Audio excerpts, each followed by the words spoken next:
Então vamos começar comentando aqui sobre o que aconteceu no Bitcoin, né, nos últimos dias. Eu lembro que na última análise que eu fiz, mais precisamente antes do Fed, antes do acontecer a reunião do Fed, eu lembro nitidamente de ver um mercado sem fazer muita coisa. Mercado lateral, certo? E eu não prestei atenção no fechamento do dia, certo? Não prestei atenção no fechamento do dia.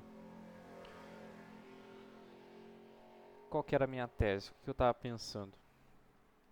Eu estava pensando inicialmente que o mercado, em um contexto como esse, onde ele decide não cortar juros, eu penso que temos fair value gaps aqui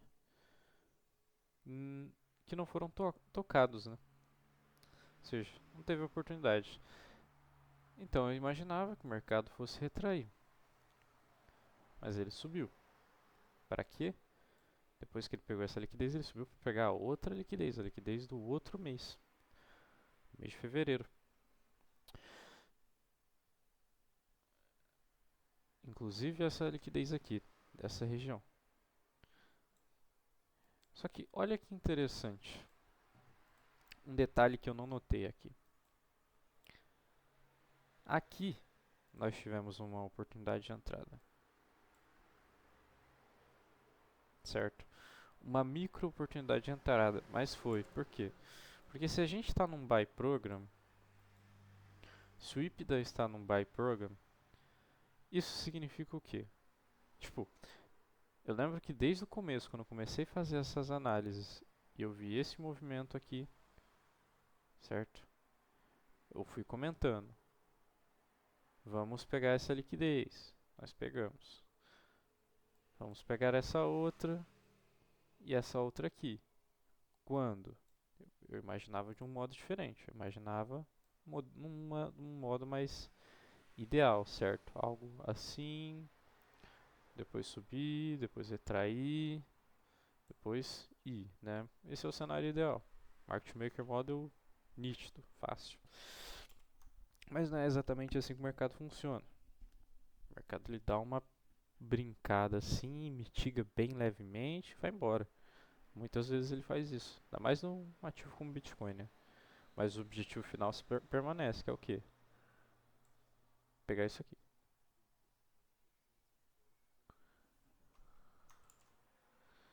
Então assim, calma aí. Voltando aqui, ou seja, a tese permaneceu. O que eu analisei é o seguinte: by program, vamos pegar isso aqui hora ou outra, certo? Questão de tempo. Foi isso que eu analisei no momento. Acontece que é o seguinte: você não pode tentar predictar exatamente como vai ser o movimento do mercado. Você tem que ficar atento aos movimentos que ele entregou, certo? Para ver se ele já não deu o sinal que você precisava. Ou seja, já aconteceu o que você esperava que acontecesse, só não aconteceu exatamente do jeito que você queria, certo? A gente pegou a liquidez e já mitigou o Fair Value Gap e foi embora. E não foi só uma oportunidade que a gente teve de entrada nessa região. Teve essa oportunidade aqui. Pode parecer minúsculo, mas isso aqui é nítido como foi. É nítido como esse Fair Value Gap foi respeitado. Ou seja, é nítido como ele era uma oportunidade de compra. Veja que ele se forma nessa região. Então o mercado vem, atua como suporte na sua exata metade. Depois ele faz o quê? Provavelmente ele tentou vir aqui para fora, porque penetrou, depois vai para cima. O mercado rejeitou e foi para baixo, fechou embaixo. Então o mercado vem para cima, depois recua, certo? Quer dizer, aqui eu já não sei o que aconteceu exatamente. Se ele foi primeiro para baixo, depois recuou, enfim, não importa. O fato é, o fechamento foi afora, foi fora. E o wick também, não foi para dentro. Então assim, nesse momento, o que aconteceu? Neste momento, o que aconteceu? essencialmente, no mercado? Ele usou um Fair Value Gap como resistência. Então, isso é um sinal de reversão. E a galera fez o quê?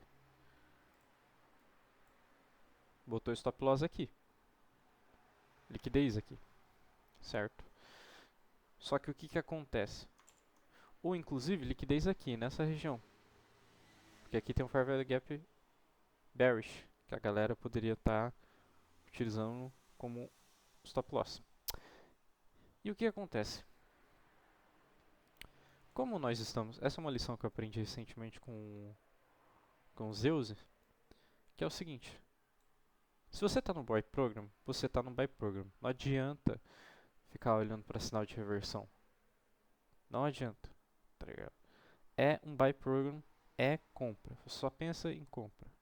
Entendeu? É o que a galera da análise técnica tradicional fala, pô. Você não vai contra a tendência. Aqui a galera foi contra a tendência e foi estopado com um candlezão gigantesco. Pum. Então a galera que botou stop aqui, tomou. E aí a galera aqui também, ó, foi assustada primeiro e depois, pum. Certo? Estopando quem tava aqui e quem tava aqui ao mesmo tempo. At the same time. Aquilo dali não tá tão preciso assim. Olha lá, pronto. At the same time. Certo? Então, houveram, na realidade, a partir do momento, se eu tivesse sido mais atento, eu poderia ter identificado que o candle do fechamento do Fed, que ó, isso é um comentário que eu quero falar, mas antes vou falar o básico aqui da análise ICT, que é o seguinte, olha lá, vou até tirar essa marcação no meio só para a gente visualizar melhor. Ele toca a metade do Fair Value Gap e fecha acima. Depois desse movimento foi abaixo, depois acima, isso aqui é um sinal nítido de que a região atuou como suporte. Então aqui era uma ótima entrada. No stop aqui. Que eu poderia ter feito, ou qualquer pessoa que analisasse isso aqui poderia ter feito, enfim. E aí fomos para cima, certo? Agora o risco está meio alto, né? A gente está meio alto aqui no Bitcoin. Mas se eu fosse julgar a situação, eu diria que é extremamente provável a gente vir aqui, porque tem a liquidez, certo? Tem a liquidez. E aí a gente pensa o seguinte: é uma liquidez de topo histórico do Bitcoin, certo? Então tem mais esse fator assim que é tipo extremamente, sabe, chamativo. E aí aqui a gente tem outro Fair Value Gap. Isso aqui morreu, né? Porque essa oportunidade foi deixada de lado e essa também. Essas duas oportunidades eu não observei. Qual que foi o erro que eu cometi? Eu acertei o fato de que o movimento do mercado, né? Buy program. Mas eu errei na questão de, o mercado tem que entregar o movimento que eu quero, o movimento ideal. Sendo que ele entrega, mas você tem que saber analisar. Porque se você não analisa direito, passa despercebido dos seus olhos. Você acha que tipo vai acontecer algo, mas não aconteceu. Por quê? Porque o mercado, além disso, além dessa questão do comportamento do price action aqui do IPTA, teve o fator seguinte: o mercado, agora a questão dos investidores, né? Os traders também. Tipo assim, eles não estão se importando com o Fed, mano, no momento. Eles estão com foco em outra coisa, eles estão com foco em taxas. O foco agora é taxas. E aí o que acontece? Em um momento, certo? Onde a gente vê que o mercado estava com 98% de expectativa de não cortar juros e ele vai e não corta juros, já está precificado. Já está precificado. Ou seja, o mercado não tem que cair por conta da notícia.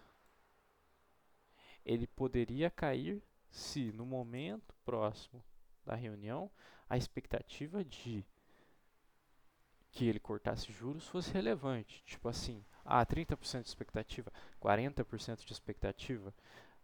aí faria sentido uma retração, porque, certo, as pessoas iam ter que mudar suas posições, mas não foi o que aconteceu. A expectativa era de não cortar juros, ou seja, já estava precificado, não precisava corrigir, precisava mudar a direção porque já estava precificado. E o que acontece? Entende? E aí, além disso, tem o fator. Agora tem o fator de que os Estados Unidos e a China já estão fazendo acordos, certo? Eles já estão fazendo acordos lá. Não sabemos os detalhes desses acordos e tal, mas tipo, tudo indica que possivelmente pode ser bom esses acordos e tal. Então dá uma amenizada na situação, ou seja, é uma notícia bullish. E aí se você for olhar os mercados, você vê o que? Proteção em queda. Olha lá o ouro, 2,66%. Olha a queda do ouro. Olha a prata. Aí você vai e pensa no risco. Olha como é que está o risco.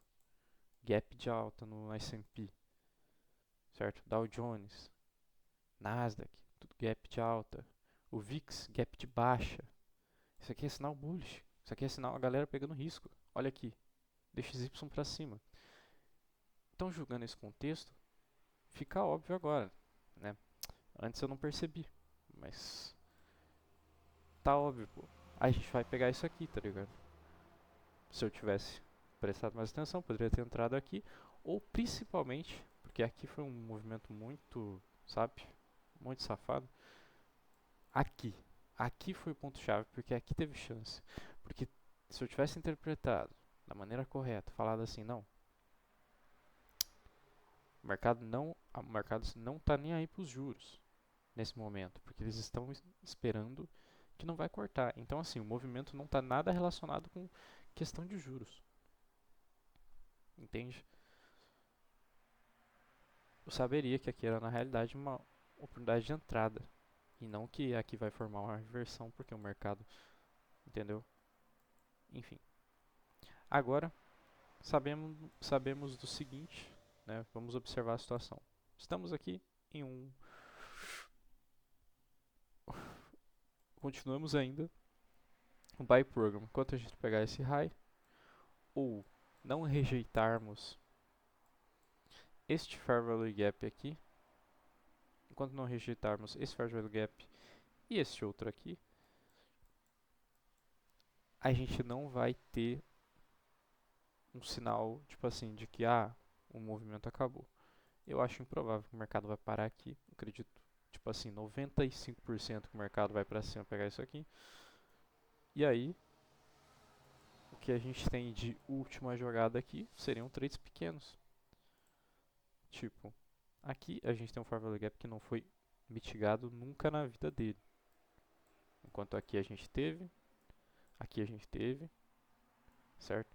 Aqui não teve mitigação absoluta nenhuma. E, além disso, a gente tem o que? Um sinal claro de que aquele fair value gap que deveria atuar como resistência atuou duas vezes, depois foi rompido e usou como suporte.